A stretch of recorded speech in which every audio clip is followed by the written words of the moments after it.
and gentlemen, ladies and gentlemen, we have arrived at Jimmy Joe Savage's Legacy Studios in East Liverpool.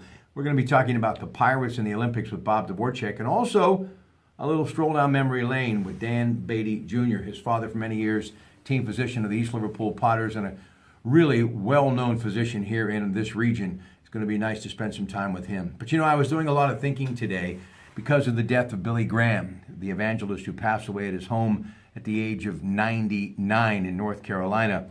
The world is mourning his loss. At the age of 30, he was the president of a small Christian college in Minnesota. He was known as the skinny preacher.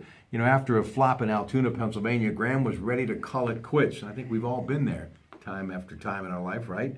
But he marched on and climbed the mountain. Yes, handsome and charismatic.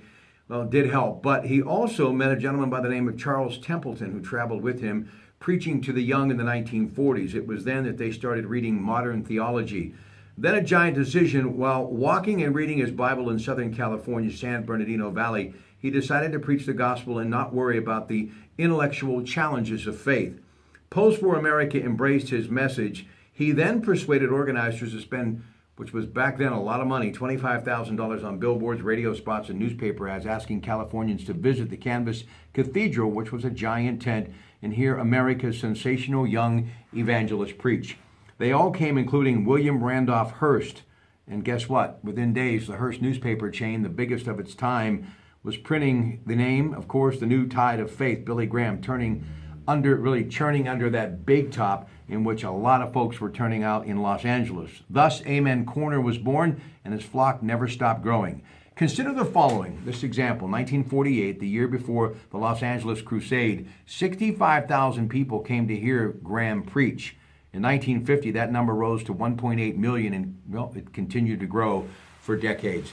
But I mentioned earlier some of the folks who have helped me kind of get that word really where it matters in your soul through the years. But I was coming down here today, and I was thinking again about Dave Polovich in an old radio show, which was on WHI for many years, called the the Trumpet of the Lord radio broadcast.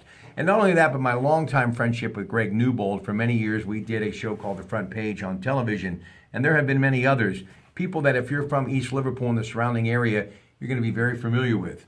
Father Esposito, of course, big part of the then St. Aloysius Church. He was a huge part of my life back then. And also Will Montgomery and Reverend Gene Toot, but probably none bigger than the Reverend Frank Higginbotham from the Virginia Avenue Church of Jesus Christ in Chester, West Virginia. Every day, Monday through Friday, 12:45 to 1 o'clock, he hosted a radio program that for many years I sat in on, or if I was making my way back from Pittsburgh, it always seemed to be on the air. Some divine intervention, maybe? He would always end his broadcast by saying, "He who believeth and is baptized will be saved." One thing is for sure, the late Reverend Billy Graham surely did save many lives, and I think we can all look into our own soul and think that maybe he had a little bit to, help us all with redemption. We'll be talking much more about him on the radio early next week. So until then, sit back, relax, and we'll be back in a couple of minutes with some very interesting things from Legacy Studios in East Liverpool. Good evening.